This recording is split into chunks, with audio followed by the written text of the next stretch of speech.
I'm here with Clive Faulkner and his son Thomas from the Montgomeryshire Wildlife Trust. Clive, we've chosen a wonderful day to visit your area, haven't we? You're going to have to believe me, but this lake, this landscape here is absolutely stunning. We're actually in the Pimlimmon Mountains, in the heart of the Cambrian Mountains, and we got beautiful landscapes here. Unfortunately, because we're in such a remote mountain region, we get the weather. Yeah, certainly remote and very high. Yes, absolutely. I mean, although the sea is, maybe 5 miles over the way there, the Cambrians come in, and we have some big peaks here. Certainly for Mid Wales, we're within 4 miles of the highest peak, Pimlimmon. So this particular lake, I believe, is at 1,700 feet? Yeah. Your ears pop as you drive up the road. I noticed that. In fact, I think some of the birds are getting nosebleeds because we're up so high. The lake itself, though, how was this formed? This one actually is modified. The hydro scheme, they actually take hydroelectric power from it. There's a dam just at the other end. It's a natural glacial formation, but it's been as I say, a small dam just to raise the level, and they actually take hydropower from it. So it's not really natural, but it is based on a natural lake. And being this high up, we don't expect to see much invertebrate life. So with the grasslands around, that's going to be most of the food for the fish. Can you tell us something about the nature? Yeah, absolutely, completely right. Yeah, the water is really clean, as you'd imagine at this sort of remote mountain spot. The water is beautifully clean, but of course there's no insects, or very few insects. And so actually the fish are reliant. I mean, okay, they're really interesting fish. They're quite small, unique little chaps, but actually they're reliant on the insects that blow in from the surround. So we actually do a lot of work with the local landowners.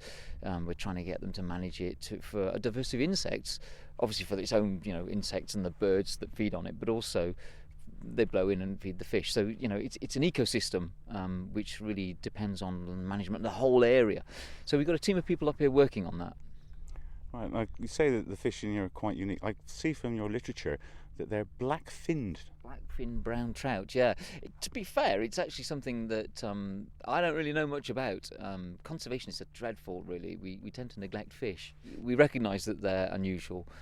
It's basically one of these island populations. I mean, I say an island. I mean, obviously this lake is an island in a landscape of mountains. So yeah, these fish have been isolated for tens of thousands of years. That's fascinating. And the water, you say it's very clean. Yeah. It looks quite brackish. Okay, well it's got peat, it's peaty, but in terms of the pollutants, the sort of the nitrates and the phosphates that you'd get, so although it's peaty and it's quite acid, it's chemically clean, if you like. What other sort of wildlife do you have here that is of particular interest to you? Well, we've got all sorts up here. The nice thing about the mountains is that the wildlife you get is unusual. So we've got everything from carnivorous plants to hen harriers, and the osprey comes up to have a go at the black-finned brown trout. We've got red grouse up on the heather. We've even got black grouse put in an appearance. So, if you like, the list of those really unusual sort of mountain birds and animals, we got a good list of those. So you're doing all the conservation work here for the natural wildlife, and I take it the grouse and that are introduced anyway. You must have your work cut out. The grouse, it's a natural population. It's an unmanaged population. In fact, it's a remnant of what was here in sort of as the glacier retreated 10,000 years ago. The grouse followed that in. So yeah, they are natural. It's a good natural population. Well, when I say a good natural population, they're quite scarce, but they're doing okay. You mentioned earlier about the osprey. Yes. I gather you're going down to see those. Well, that's right. Well, the lovely thing, again, we're talking about water quality and the importance of water quality for fish. We've got down on the Dovey Estuary, maybe 5 miles down the road, we've got the ospreys are coming back to Wales now. It's an indication of the quality of the fish. And Thomas here is volunteering down there. We've got a team of people who are keeping an eye on the osprey, watching that they're not being interfered with, and introducing them to the people who drive past, because the site's quite public. So we've got cameras on them, and it's a nice spectacle. So we're off down there in a minute to see how they're getting on.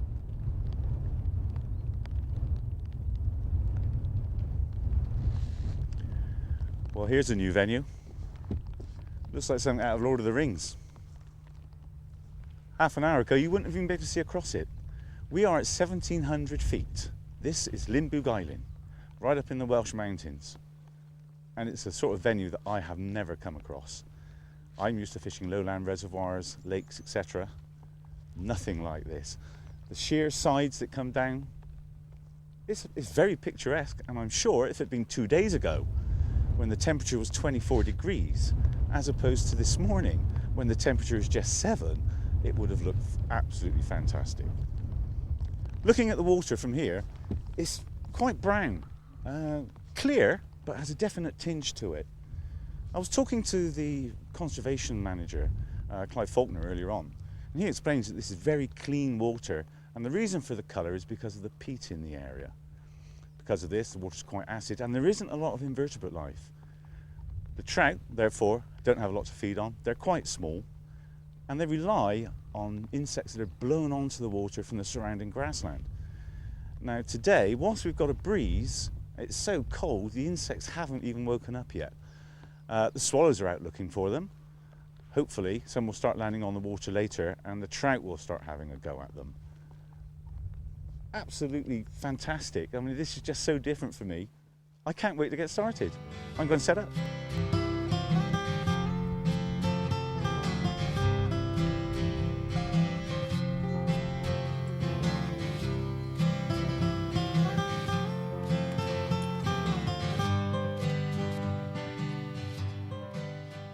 Well, that's been a nice walk. Started off by the boathouse down there. Walked through sphagnum moss. I'll tell you what, every hanging basket in England could have been made from the moss in that field. And some of it was very deep and heavy going. I've decided to stop here for a while because I'm a bit sheltered by the big hills behind. Got a little bit of surface ripple. I can get a good line out. The water, I can't see how deep it is, so I'm going to fish from the bank to start off with. I might decide to wade later, which is why I had my wading staff, which you saw a moment ago. Because there are, let's put that down a second, because there's no real insect life at the moment, and you know, the fish hopefully will take whatever they can see, I've gone for some bright flies. So rather than fishing nymphs, which is a method I particularly love, and I really wanted to fish dries today, obviously there's not a fish moving, so I'm going to fish traditional wet flies. The rod I'm using today is a 9-foot 6-weight. Now you might think that's a bit big for the size of trout that I'm going for in here, but I need something because of this wind that's got a bit of extra power to put the line out. The reel, matching it. Little story behind this reel. This is an Orvis, although you will never see a mark on it. The reason being, it's one of their original prototypes. Excuse me, I'm going to put my hood up. It's one of their original prototypes for the Orvis Vortex reel. I've got a special deal on this because they were selling it off cheap at one of the Orvis's outlet shops, and it's a beautiful light little reel. Oh,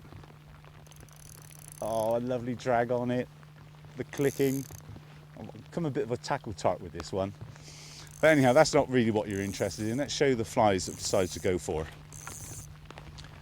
I've gone for a 3-team leader. So I've got 3 separate wets on below a tapered leader.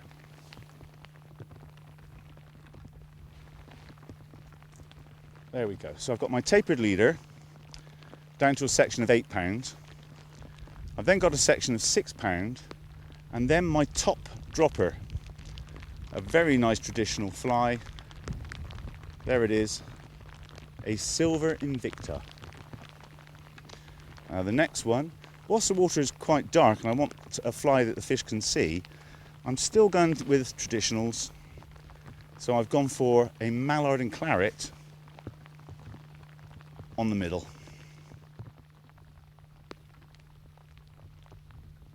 And the point fly, an old Scottish favourite, normally used on bright days and it isn't that bright, is the Dunkeld.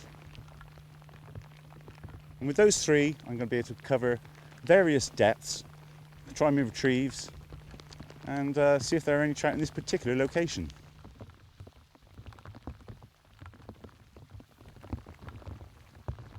Well, the rain's really started to come down now. I want to try and get some fish on the bank before I get totally saturated.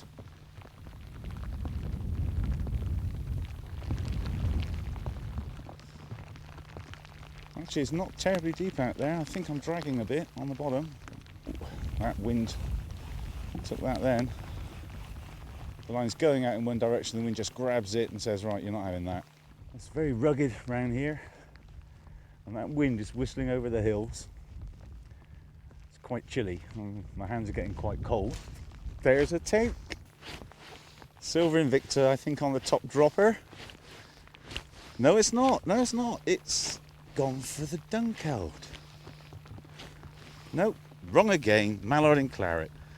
Let's get him out of here then. Look at that.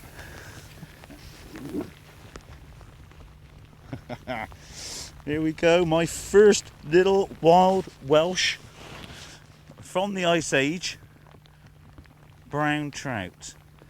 Let's just get him unhooked before I show you. Oh, he's very warm. So the water temperature is a lot higher than I expected. There we go. Now then. Oh, steady on, lad, steady on.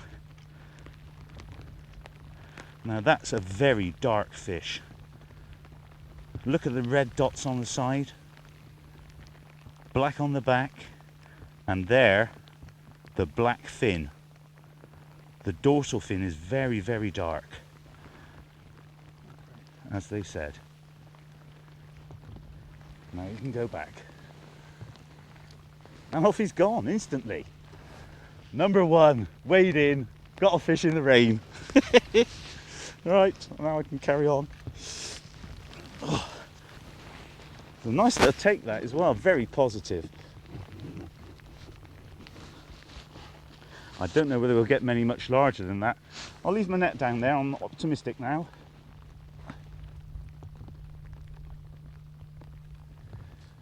You might be wondering what I'm doing with a washing up bowl around my waist.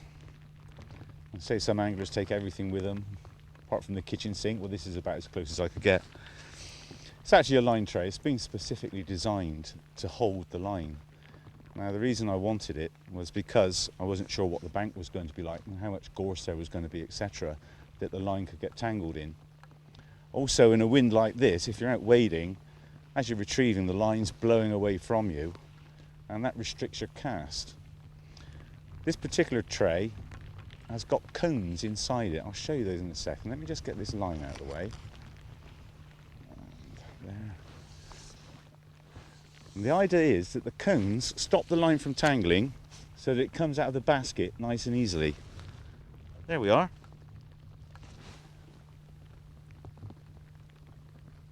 The fly line sits in the tray in between and around the cones. So the loops are separated.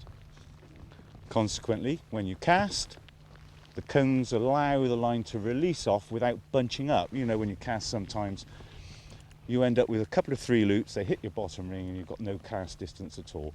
This does really help to prevent it. And the manufacturers say they reckon it can add another 4 yards to your cast. Well, it worked that time. I'm going to have to take some more line out if I cast with the wind in this direction. The only trouble is, as I'm moving closer to the shore, there is a lily bed very close in to me. So I don't want to go catching up on those and wasting flies. So I might be tempted, whilst I've had a few pulls here, to move on up in a little bit, just to get out the way of the lilies. Anyhow, washing up bowl.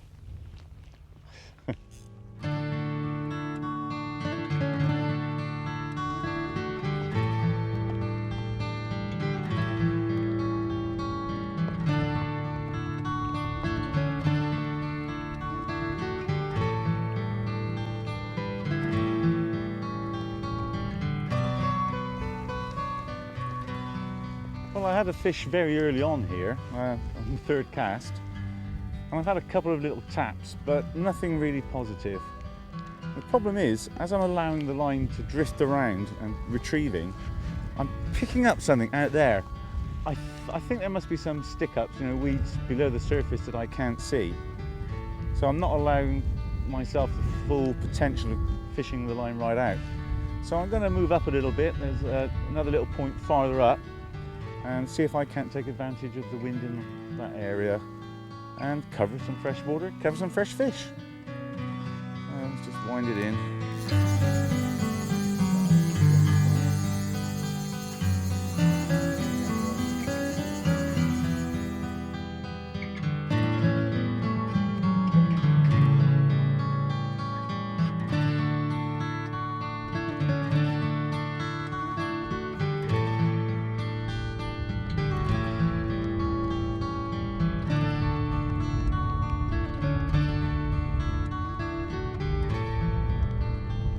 Had a great deal of success with the wets, a few little taps, a few little tugs. Maybe the flies were slightly too big. So I'm changing tactics again. I'm going to go for something that's a little bit more natural. On the top, a cruncher, size 14, a black and peacock spider, which hopefully will look like some of the beetles that get blown in, that they get used to, and a little green hollowed dialback, size 12, that to help the flies turn over. Just something with a little bit of sparkle. I've also been picking up the bottom a fair bit, so these flies being lighter than the wets should stop that happening.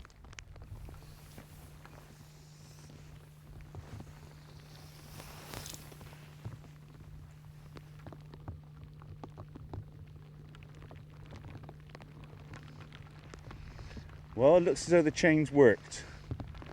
My second cast I had a little tap, and now I've got a little fish. All I've got to do is find a way of landing him. Oh, and he is little as well. Oh, that is tiny. Tiny but perfectly formed. Look at that. I can't really reach him. He's only small. I'm going to risk swinging him in. Straight to my hand. Come on. There's a beauty. There's a little beauty. Took the cruncher right on the top. And look at that. What a beautiful little fish. Probably only about 2.5, 3 ounces. But I felt the take. Definitely felt the take. And on my cold hands in this lovely Welsh rain, it's a lovely warm fish and very, very welcome. And now he's going to go back. There we go. And away he's gone. Was I given duff information about only using traditionals? We'll soon find out. Start again. I'm a happy bunny.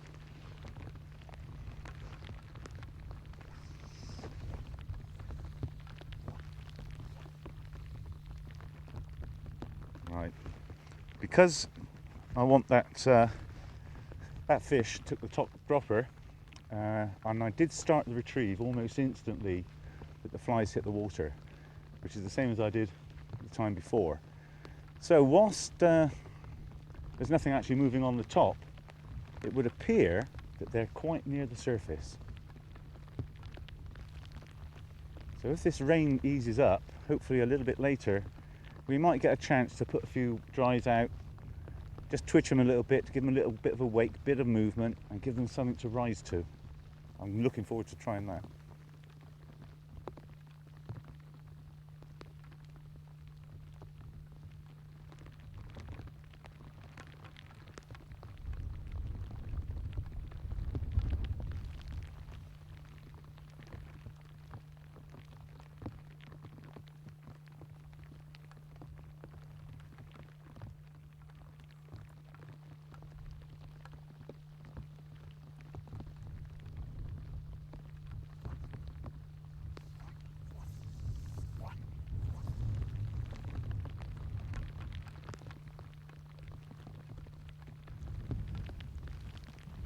I am getting a serious battering from this wind. There's my leader. Everything was going fine, and then as the line went out, I saw it just double back in the air all on its own, and then a second later the cat's paw hit the water, and that's what it can do to your line in just one cast. So I've no option here, I think, but to tie a whole new team on. Start from scratch.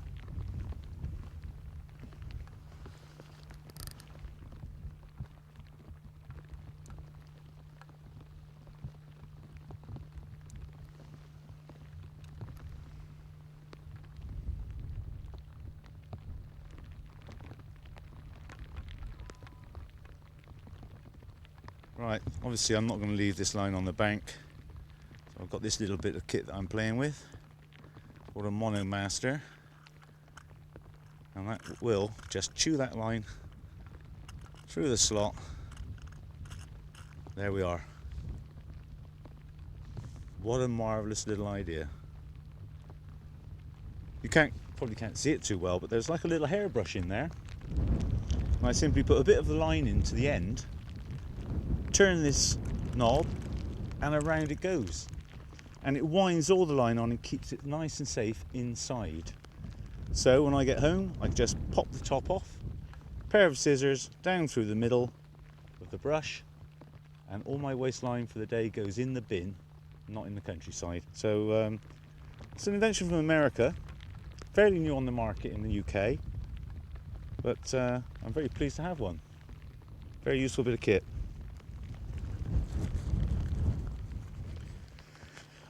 Well, because it's so windy, I think 3 is not a good idea. So I'm just going to go for 2.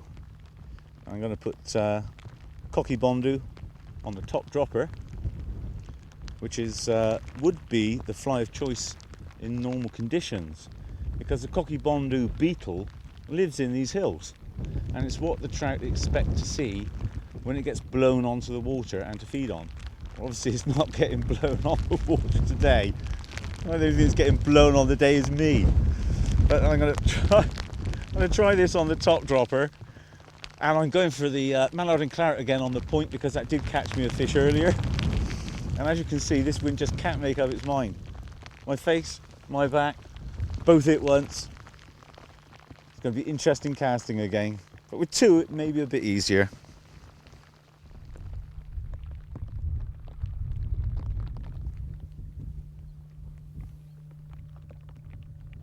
That's me done, I'm afraid. The rain's been coming down, the wind, casting's been very difficult, if not positively dangerous at times. The rain's run down my arm. I know I'm waterproof because this is Gore-Tex, but it's still got in there. My hands are cold, my feet are cold, I'm cold. Call me a fair weather angler if you must, but I'm going off to get warm, get dry and have a cup of tea.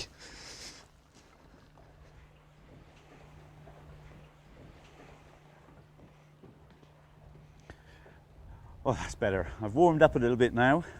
Got myself a nice warm cup of tea, keep my hands back, get the blood back in my fingers.